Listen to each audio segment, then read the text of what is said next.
New Nike NKE CEO John Donahoe sent a company-wide memo today recognizing Juneteenth as a paid holiday for U.S. employees moving forward. Donahue, who became CEO in January, said the recognition is an important opportunity to better commemorate and celebrate Black history and culture, per the two-page memo obtained by Forbes. Nike follows the path of Twitter and payments startup Square, which announced plans on Tuesday to make Juneteenth an annual holiday.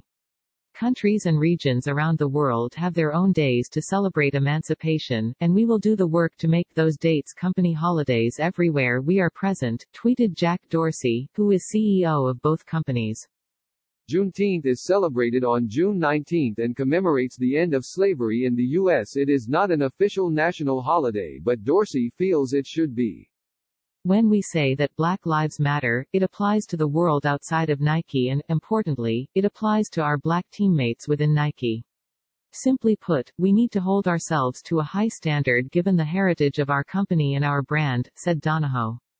The $40 billion in revenue sportswear giant will also launch a diversity education program next week.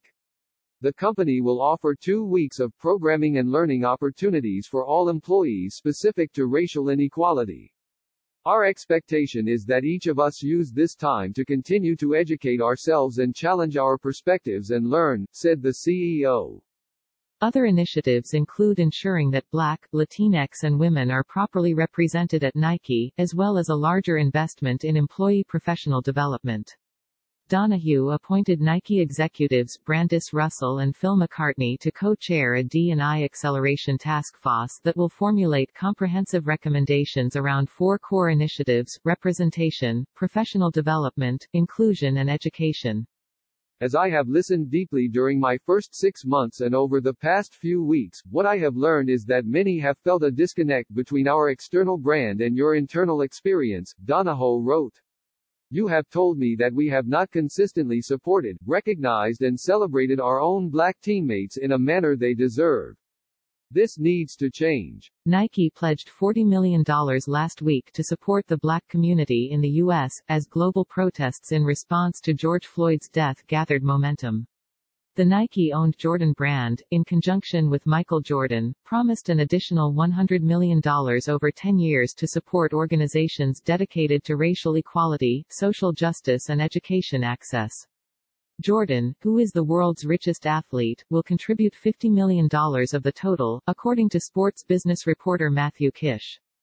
Nike faced allegations of inappropriate behavior towards women in 2018, and then CEO Mark Parker committed to making Nike a place where everyone can thrive in an environment of respect, empathy, and equal opportunity for all.